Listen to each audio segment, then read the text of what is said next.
मैं ये कहना चाहती हूं कि किस आदमी की पहचान कब होती है। ये तो पॉलिटिक्स की बात अपन ने कही अभी। पॉलिटिक्स के साथ साथ आदमी की पहचान कब होती है? जब कोई आदमी कोई अलग काम करता है तो सबसे ज्यादा क्रिटिसाइज लोग उसी को करते हैं, सबसे ज्यादा लोग उंगली उठाने का काम उसी को करते हैं, चाहे वो कितना भी पढ़ा लिखा हो। और ये तो महाराजा बरोड़ा ने बरोड़ा के अंदर उनको पढ़ा लिखा के इतना महान बना दिया था कि दुनिया के अंदर कहीं भी जाकर अपनी बात कह सकते थे और उसको लोग बड़े गौर से सुना करते थे।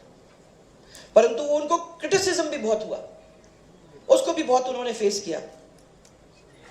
ये बात उनके जाने के बाद जब उनके बारे में लोगों ने पढ़ना शुरू किया, जब उनके बारे में सोचना शुरू किया, तब उनको मालूम पड़ा कि हमारे बीच में एक इतना विशाल माने व्यक्ति था जिसको हम उस समय समझ नहीं सके, परंतु आज देश की पीढ़ियां उनके बारे में, उनका लिखा हुआ, उनकी जो भाषण थे उनको पढ़ कर आगे बढ़ रहे हैं, सीख सीख।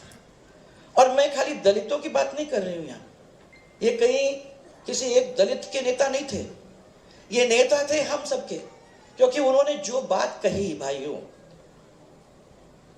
वो बात खाली एक दलित के नहीं कही थी, वो गरीब के लिए कही थी, वो जिसके पास पैसे हैं उसके लिए भी कही थी,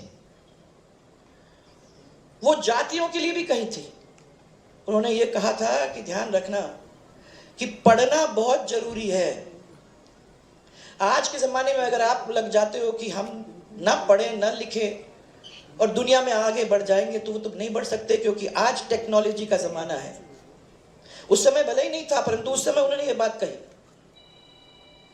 पढ़ोगे लिखोगे आगे बढ़ोगे, और नहीं तो रह जाओगे। आज जो बात उन्होंने कही वो हर घर के अंदर गूंज रही है, भले ही आप उनका नाम लेके ना कहो, परंतु वो जो शुरुआत हुई थी वो शुरुआत उनके मुंह से हुई थी। मैं कहना ये चाहती हूँ, आपका जवाब कैलाश जी, आपने तो परिवारवाद के साथ भी उसको जोड़ा, ये भी सही है, परंतु मैं इसके साथ भी जोड़ना चाहती हूँ, क्योंकि उन्होंने ये बात कही कि चाहे वो कितना भी छोटा हो, वो मानव है और मानवता के नाते सबको एक साथ आंकने की जरूरत होनी चाहिए। कोई ऊपर है, कोई नीचे है, कोई बड़ा है, कोई छोटा है, कोई जात का है कि नहीं जात का है। और कौन होता है जो कहेगा कि तुम मंदिर में नहीं जा सकते और हम मंदिर में जा सकते? कौन ऐसा है जिसका ईश्वर अकेला उसी का है और किसी का नहीं है?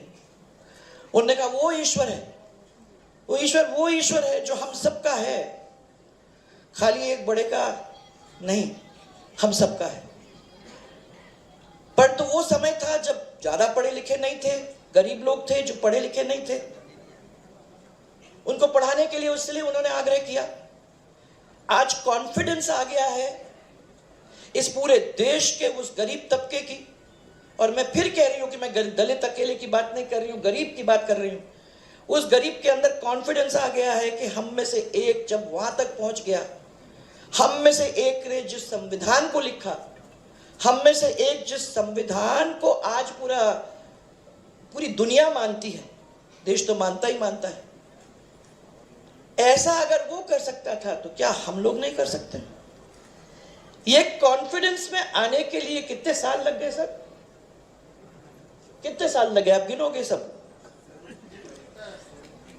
मैं ये आप लोगों को खाली कह रही हूं क्योंकि आपको ये कहने की जरूरत है कि जब ये शुरुआत हुई तो सब लोगों ने कहा क्या बातें कर रहे हैं।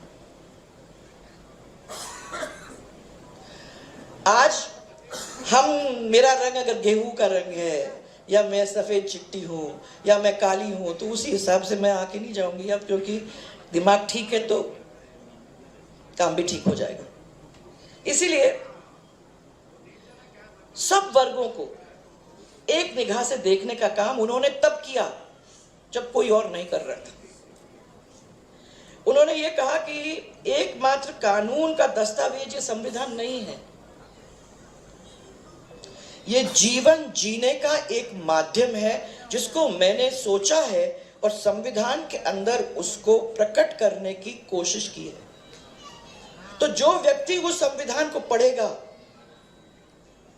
तो वो समझ जाएगा कि उसका रोल इस दुनिया के अंदर क्या है।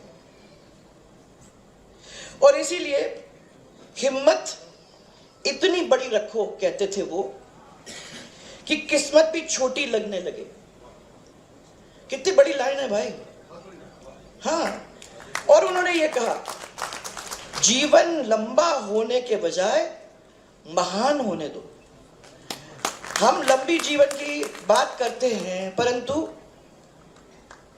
उस जीवन के अंदर हम क्या करते हैं जो उस जीवन को महान बना सके, जिसकी वजह से आपको कोई याद कर सके, वो आपको ये याद दिलाते हैं।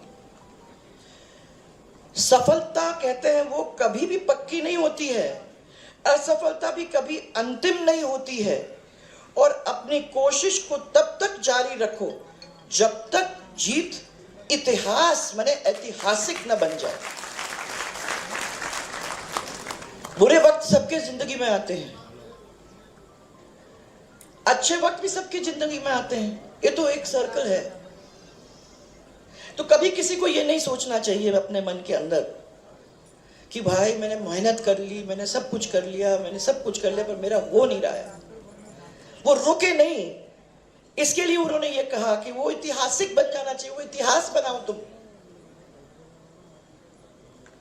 मेहनत करते जाओ, पढ़ते जाओ, सीखते जाओ, एक दिन वो तुम्हारे हाथ में आ ही जाएगा। इतने सारे लोग क्या हो जाता है कि डर के मारे उसको छोड़ देते हैं कि वो उसको अंत तक नहीं पहुंचा सकते। परंतु जिन लोगों में पेशेंस है और उस पेशेंस को आगे ले जाते हैं तो वो काम भी हो जाता है। कभी कभी मैं राजनीति में कहती हूँ ना, आजकल भाई साहब आते हैं, हमें प्रधान बना दो, हमें कोई पोस्ट दे दो, हमें कोई कुछ भी दे दो, आप किसी को कह दो। मैं कहा भाई साहब अपना काम करो। अगर अच्छा काम करोगे तो तुम्हारा भी समय आएगा। यही तो उन्होंने कहा, तुम्हारा समय आएगा। किसी को तुम्हें पूछने की जरूरत ही नहीं है, किसी के सामने हाथ फैलाने की जरूरत नहीं है। अच्छा काम करोगे तो उसके साथ साथ लोग तुमको पहचानेंगे भी। यही वो बार बार आपको कह रहे हैं। यही जीत है जिसका उनने बार बार लोगों के सामने रखने की कोशिश की है। अब ये बात सही कही आपने कि कांग्रेस वालों ने की उपेक्षा उनकी। इतना महान व्यक्ति उनके बीच में था, परंतु वो मानते थे, नेहरू जी थे, सब बड़े बड़े लोग थे, तो सोचते थे कि महान तो वही हैं, इस ग्रुप में उससे महान कौन हो सकता है। परंतु अटल जी जैसे व्यक्ति के साथ उनको काम करने को नहीं मिला। अटल जी जैसे व्यक्ति थे जो राउंड टेबल पर जब बैठते थे तो वो यही कहते थे कि वी शुड बी, माने नेताओं की जब बात करते थे सब, वन अमंगस्ट इक्वल्स, माने सब अच्छे सोचने वाले पढ़े लिखे व्यक्तियों के बीच में हम भी एक होने चाहिए, माने ऐसा ग्रुप हमारा होना चाहिए। यही वो कहते थे, पर वो लोग मानते नहीं थे। और इसीलिए उन्होंने इनका बड़प्पन समझा नहीं। दूसरे देशों ने समझ लिया पर इन्होंने नहीं समझा। उनका नाम तो उन्होंने बार बार इस्तेमाल किया है, परंतु उनका सम्मान करने में पीछे रहे। दलित माना उनको कांग्रेस ने, ललित माना उसको बीजेपी ने। और ललित क्या मतलब मैं यहां कह रही हूं कि सुंदर जो है, उस सुंदर चीज को माना है बीजेपी ने, दलित को माना है कांग्रेस ने, और आज भी वही कहते हैं। आज जब अपन इलेक्शन के अंदर जाते हैं तो अपने को देखने को नहीं मिलता है, ये तो हमारी जेब के वोट हैं, कहां जाएंगे। उन्होंने तभी अब सब लोगों को समझाने की कोशिश की थी कि कोई किसी के जेब का नहीं है, वो अपने मन का है, अपने विचारों का है, अपनी समझ का है, अपने समाज के लिए क्या करने को तैयार है, अपना कितना जीवन देने को तैयार है, उसी से रिकग्निशन उसको मिलता है। 1937 में बॉम्बे प्रेसिडेंसी विधानसभा चुनाव हुए थे। संसद के अंदर भी उनका जैसे दूसरों के चित्र लगे हुए हैं, उनका भी चित्र लगना चाहिए, क्योंकि उन्होंने दुनिया के अंदर इतना बड़ा कंट्रीब्यूशन किया है। कई सालों के लिए आना चलता गया, कांग्रेस सरकार राजी नहीं हुई। अटल जी ने फिर प्रयास किए, बहुत प्रयास किए, और 1990 में बाबा साहब का चित्र जो था वो आखिर में संसद में लगाया गया, तो वो भी काम था अटल बिहारी वाजपेयी जी का। 1917 में एक कोई NS काजरोलकर थे, उनको तो उन्होंने 1970 के अंदर पद्म भूषण दे दिया, परंतु तब भी याद किसी को ये आया कि नहीं आया कि वो व्यक्ति था जिसने बाबा साहब को चुनाव के अंदर हराने का काम किया था। ऐसे व्यक्ति को कांग्रेस ने ऊपर उठाने का काम, पद्म भूषण देने का काम उन्होंने किया था, परंतु हमारे को नहीं किया। सुप्रीम कोर्ट से मोदी जी ने उन्होंने वहां उनकी प्रतिमा को स्थापना, उसकी प्रतिमा की स्थापना की, वो तो बहुत बड़ी बात है। और मुंबई में एक स्टैचू ऑफ इक्वालिटी, अब आप देखो कितना अच्छा नाम है, स्टैचू ऑफ इक्वालिटी के नाम पर उन्होंने एक बहुत बड़ी प्रतिमा का एस्टैब्लिशमेंट मैंने चालू काम कर दिया है, वो कुछ दिन में अभी प्रगति पर है, बहुत जल्दी वो काम हो जाएगा। और एक ऐप है जिसमें हम लोग सब लगे हुए हैं, उसका नाम भी भीम ऐप है। उस भीम ऐप पे ही हम लोग सब काम करते हैं आजकल, आपको सब मालूम ही है। तो उस भीम ऐप को भी बनाने का काम हमारे प्रधानमंत्री जी ने किया।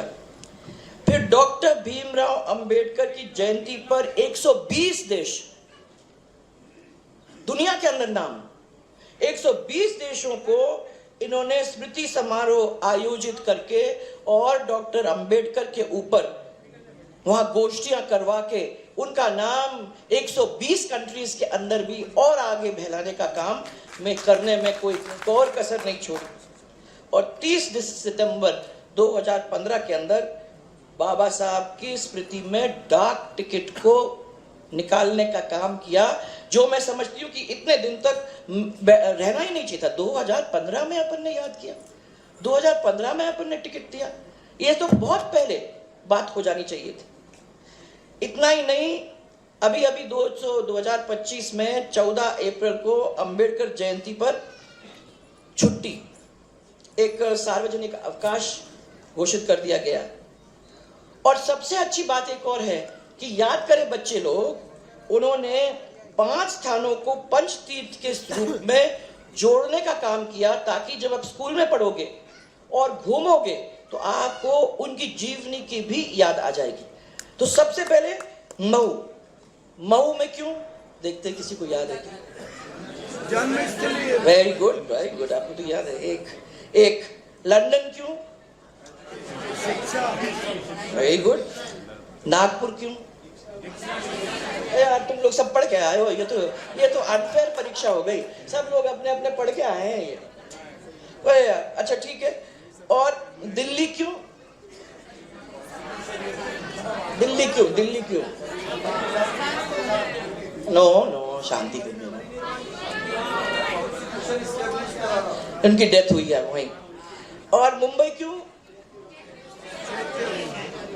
बहुत अच्छी पढ़ाई हो गई भैया, यहाँ से आप रिपोर्ट भेज सकते हो भाई साहब कि ये एक भी नहीं है जो हमारी इस परीक्षा में फेल नहीं होगा, कोई नहीं फेल होगा। इंदौर है यार, इंदौर है, गलती हो गई, हाँ बात सही है, इंदौर है। तो आज ये बातें तो आप लोग कर ही रहे हो, इसलिए तो बैठी है सारी लेडीज। और फिर मैंने कहा कि मोदी सरकार ने 7 सितंबर 2017 को दिल्ली के अंदर सेंटर ऑफ एक्सीलेंस बाबा साहब अम्बेडकर का किया। और मुझे आप लोगों को इतना ही बताना है कि राजस्थान के अंदर 2014 के अंदर हम लोगों ने जमीन देके सेंटर ऑफ एक्सीलेंस का काम बाबा साहब अम्बेडकर के नाम से वहां भी शुरू कर दिया। और मैं समझती हूँ कि इस तरीके से सब दूर सेंटर्स ऑफ एक्सीलेंस हो जाते हैं और फिर उनके बीच में आदान प्रदान हो जाता है, तो लोग बाहर से आएंगे, पढ़ेंगे, समझेंगे, रिसर्च करेंगे और इस रिसर्च के द्वारा समझेंगे कि वो कितना महान, कितना सरल, कितना सहज और कितना इंटेलिजेंट आदमी था, वो देखने को उनको समझ में आ जाएगी। ये सेंटर्स ऑफ इंटेलिजेंस बहुत ही जरूरी हैं भाई साहब, इसके बारे में अपने को भी सोच लेना चाहिए। अच्छा, ये सिर्फ एक हमारे लिए पॉलिटिकल माने राजनीतिक शक्ल नहीं है, करोड़ों भारतीय के लिए ये वो फेस है जिसके अंदर उनके खुद के अधिकार दिखते हैं। ऐसा फेस है जो लोगों को पेशेंस देता है, ऐसा फेस है जो लोगों को साहस देता है, और ऐसा फेस है जो लोगों को बताता है कि जो मैं कर सकता था तो तुम भी कर सकते हो, उसकी चिंता करने की तुम्हें जरूरत नहीं है। और इसीलिए आज भारत युग युग तक उनको याद करेगा। ये तो आज मैं इतना ही कहना चाहती हूं कि हमारे सामने आज हमारे सीएम साहब भी बैठे हुए हैं, मोहन यादव जी।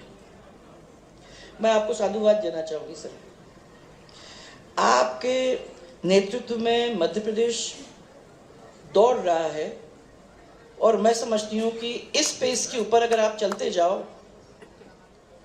तो इंदौर एक नहीं कई ऐसे इंदौर हो जाने चाहिए। इसके साथ साथ मैं ये भी कहूंगी कि आप लोग सब सोचते हो कि राजनीतिक लोग जो हैं वो तो हम लेट आएंगे, अगर हमने 11 बजे आए तो 12 बजे के पहले तो आने ही नहीं है, तो उसी हिसाब से आप लोग भी आओगे। हम भी सोचते थे कि यही होगा, तो हम तो प्लेन से उतरे, हमने पूछा कि भाई मुख्यमंत्री जी का प्रोग्राम क्या है, उन्होंने कहा अभी आते होंगे, हम आपको इन्फॉर्म करेंगे। तो हम गए होटल, बराबर टाइम पे यहाँ पहुंच गए, फिर मेरे पास 10 तो फोन कॉल आ गए कि भैया चलिए, वो आ गए। तो पहली दफा कोई टाइम पे आने वाला सीएम भी हमको देखने को मिला है, थैंक यू वेरी मच। और फिर आखिरी बार आप लोगों को बहुत सारी शुभकामनाएं देना चाहती हूं मैं, क्योंकि इंदौर के नाम तो हमने सुना था, इंदौर की सफाई के बारे में तो पूरे देश में आवाज गूंज गई थी, और मैंने सोचा कि ये राजनीतिक वाली बात होगी, थोड़ा सा पुल, थोड़ा सा पुश, थोड़ा सा इनको कहना यार मेरा नाम, इंदौर का नाम लिख देना, ऐसा सोच करके। पर मैं जब यहाँ घूमी तो मेरे को समझ में आया कि 7 बार इंदौर सबसे क्लीनेस्ट सिटी के नाम से क्यों आज इस देश के अंदर जाना जाता है। ये खाली मुख्यमंत्री का काम नहीं है यहाँ भाई, ना यहाँ आपका नगर परिषद और या नगर में जो बैठे लोग हैं उनका, इसका श्रेय जाता है आप सबको जिन्होंने तय किया है। क्योंकि भाई साहब हम लोग रूल्स बहुत बनाते हैं, परंतु जरूरी नहीं है कि जनता उन रूल्स को मानती है। इस रूल को सब लोगों ने अपने दिल के अंदर लेकर के जिस तरीके से अपने एक एक घर में आप लोगों ने तय किया कि उस इंदौर का हम वो नाम बनाएंगे, उसको ऐसा गौरवान्वित करेंगे, उसको ऐसा चमकाएंगे कि बाहर के लोग उसको देखने के लिए आ जाएंगे। तो आपको मैं बहुत बहुत बधाई देना चाहती हूं, क्योंकि आप लोगों ने वो करके दिखाया है जो बहुत सारे लोग नहीं कर पाए हैं। इसलिए माफी चाहती हूं आप लोगों को, उसका वो दे नहीं रही हूं, मैं श्रेय इनको दे रही हूं, क्योंकि आपने सपोर्ट सिस्टम तो लगा दिए परंतु काम करने वाले ये सब थे। इसलिए बहुत सारी बधाइयां, और याद रखना आज मैं यहां आई हूं पहली दफा इतने सालों बाद, और खुशी खुशी आई हूं, क्योंकि घर आना तो हमेशा पसंद ही लगता है सबको, और ऐसी चीज के ऊपर आई हूं जिसको हम सब अपने जीवन में उतारने की कोशिश कर रहे हैं। मैं तो कोशिश कर ही रही हूं कि हर एक आदमी अपना है, ये एक बहुत बड़ा परिवार है, इस परिवार के अंदर प्यार बांटें, इस परिवार के बड़े हों छोटे हों सब लोग साथ रहें। अभी मैं वहां से निकल रही थी तो मैंने पूछा, एक बहुत बड़ा एक बिल्डिंग है वहां, आपके नगर सेठ थे जिनकी डेथ हो गई, बहुत सुंदर बिल्डिंग है। हाँ, और मेरे को उन्होंने सबने कहा कि बस यही एक थे जिनका इतना बड़ा दिल था, बड़े दयालु थे। हाँ, और मेरे को उन्होंने सबने कहा कि बस यही एक थे जिनका इतना बड़ा दिल था, बड़े दयालु थे, और ट्रेन उनके लिए रुकती थी, मगर अगर वो जाते थे स्टेशन के ऊपर थोड़ा लेट भी हुआ तो उनके लिए ट्रेन रुका करती थी। तो बहुत बड़े आदमी थे जिसने अपने इस इंदौर के लिए बहुत कुछ किया। हम सब अपने छोटे लेवल पे ही, ये जरूरी नहीं है कि हम लोग सब नगर सेठ बन जाए, पर अगर अपने अपने छोटे लेवल के ऊपर अपन ये सोचने लगे कि अपना इंदौर, अपना घर, अपना परिवार, इसके अंदर मेरी तरफ से अगर एक कचरे की दानी मैंने ठीक करके रख दी, या अगर मैंने 2 छोटे बच्चों को जिनको पढ़ाई नहीं मिल सकती थी उनको पढ़ा दिया, या एक ऐसे लड़के को या लड़की को जिसको अच्छे मार्क्स मिले परंतु यूनिवर्सिटी कॉलेज में नहीं जा पा रही है, ऐसे को हमने आगे किया, तो मालूम नहीं कितने सारे अंबेडकर आप लोग पैदा करोगे। अपने आप में कितनी बड़ी चीज है, अपने आप में सोचो। आपने आधा रास्ता तो पूरा कर दिया है, जो छोटा मोटा बचा है उसको भी पूरा करने की कोशिश करें। इस परिवार को अच्छी तरह से जोड़ें और इस परिवार के और लोगों को उड़ान भरने का मौका दें। जिस तरीके से बाबा साहब अम्बेडकर ने हम सबको ज्ञान दिया था, उसी तरीके से आप भी उन लोगों का साथ दें। इसी के साथ मैं आप सबको बहुत बहुत धन्यवाद देना चाहती हूँ कि गर्मी में आप बैठे रहे, और मैं धन्यवाद देना चाहती हूँ हमारे मुख्यमंत्री जी को। मुझे बुलाया था सुमित जी, इन्होंने फ़ोन किया कि भाई ये हम कर रहे हैं तो आप आओ, और आते आते जब मेरे को कहा कि मुख्यमंत्री जी ने कहा है कि आप आ रहे हो तो मैं भी आऊँगा और मैं उस कार्यक्रम में शरीक दूंगा, तो मैं आपको बहुत बहुत धन्यवाद देना चाहती हूँ कि आप हमारे इस परिवार और हमारा सोच कर कि आप भी आए, उसके लिए आपको बहुत बहुत धन्यवाद मैं देना चाहती हूँ। थैंक यू कि इस परिक्रमा मैंने आप कभी किसी भी परिवार में किसी भी कार्यक्रम में जा सकते थे, परंतु आप इस मेरे कार्यक्रम में आप हमारे साथ यहाँ आए, उसके लिए मैं आपको धन्यवाद देना चाहती हूँ। कैलाश जी, आपके बिना तो ये नहीं हो सकता था, और सब जो लोग यहाँ बैठे हुए, मैं आपका अलग अलग नाम तो ले नहीं सकती हूँ, परंतु मैं धन्यवाद देना चाहती हूँ कि आपने इतने प्यार से मुझे यहाँ बुलाकर मुझे भी बाबा साहब के बारे में 2 शब्द रखने का मौका दिया। बहुत बहुत धन्यवाद आप लोग सबको, बहुत बहुत धन्यवाद। अपने समाज के लिए क्या करने को तैयार है, अपना कितना जीवन देने को तैयार है, उसी से रिकग्निशन उसको मिलता है। 1937 में बॉम्बे प्रेसिडेंसी विधानसभा चुनाव हुए थे। इसमें कांग्रेस ने डॉग साहब के सामने एक बहुत प्रसिद्ध क्रिकेट वाले थे, वो क्रिकेट के खिलाड़ी थे, उनका नाम था बालू पालवंकर। उनको मैदान में उन्होंने उतारा, ये सोच करके उतारा कि बड़ा क्रिकेटर है, और क्रिकेटर के सामने ये कहाँ खड़े रहेंगे, क्या बोलेंगे क्रिकेटर के सामने। खड़े रहे वो क्रिकेटर के सामने, लेकिन जीत किसकी हुई? सच्चाई की हुई। लोगों ने समझा कि ये वो व्यक्ति है जो लोगों के लिए लड़ता है, ये वो व्यक्ति है जो सच्चाई को उजागर करने में पीछे नहीं हटता है। कांग्रेस वालों ने पूरी ताकत लगा दी, परंतु बाबा साहब ने इस चुनाव को जीता, अच्छी तरह से जीता, और कारण आपके सामने ये। संविधान का सभा, 1952 के लोकसभा के चुनाव, 1954 के भंडारा उपचुनाव, इन सब में कांग्रेस ने उनको हराने के लिए अपनी पुराने हथकंडे अपनाने की कोशिश की। उनको हराने की जितनी कोशिश कर सकते थे उनने उस कोशिश में कोई कमी नहीं की।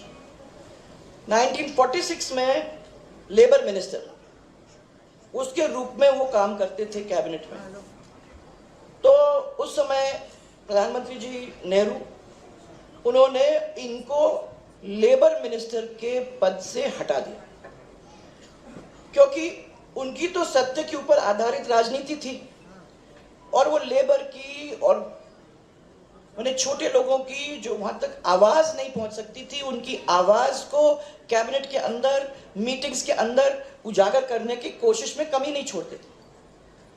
तो ये बातें तो अखरती है ना, सब तो सुनना नहीं चाहते, परंतु सुनने को उन्होंने फोर्स किया इनको कि भैया आपको सुनना पड़ेगा, ये प्रॉब्लम्स हैं, तो उनको हटा दिया। उन्होंने कहा इनको रखने की जरूरत नहीं है, बार बार आके हम लोगों को डिस्टर्ब करते हैं, अच्छा ये है कि इनको अपने कैबिनेट से हटा दिया जाए। तो हटा दिया, परंतु फिर भी इतनी सारी उपेक्षा से आहत बाबा साहब ने डिसाइड कर लिया कि 1961 के 51 में ये कैबिनेट से मैं इस्तीफा दे दूंगा, क्योंकि मुझे ऐसे कैबिनेट में रहना नहीं है जिस कैबिनेट के अंदर सबकी आवाज पहुंच नहीं सके। जो कैबिनेट का मंत्र मतलब ही क्या है? कैबिनेट के अंदर वो सब मंत्री बैठते हैं, अलग अलग जगह से बैठते हैं और वो अपने अपने क्षेत्र की मुसीबतें, प्रॉब्लम्स, जो छोटे पिछड़े, इन सब की बातें उस कैबिनेट के अंदर लाने का काम करते हैं। आपको सुनना ही नहीं है, उनको हटा ही दिया गया है। तो उन्होंने कहा उससे बेटर तो ये है मैं खुद ही हट जाऊं। तो वो वहां से हट गए। 6 दिसंबर 56 में उनकी डेथ हो गई। कांग्रेस सरकार ने दाह संस्कार दिल्ली में नहीं किया क्योंकि उनको डर लग रहा था। उन्होंने उनके परिजनों के पास और जबरन उनको बेचारे उनके परिजनों को बॉम्बे के अंदर उनका दाह संस्कार करना पड़ा। 56 में सरकारी आवास को, जैसे हमेशा मैंने बात तो आती है कि इतना बड़ा आदमी यहाँ रहा है तो उसको अपन लोग एक राष्ट्रीय स्मारक बना दें, लेकिन नेहरू ने कुछ नहीं सुनी और कहा कि सवाल ही नहीं उठता है, हम तो करने नहीं देंगे। और देश की मांग के बावजूद भी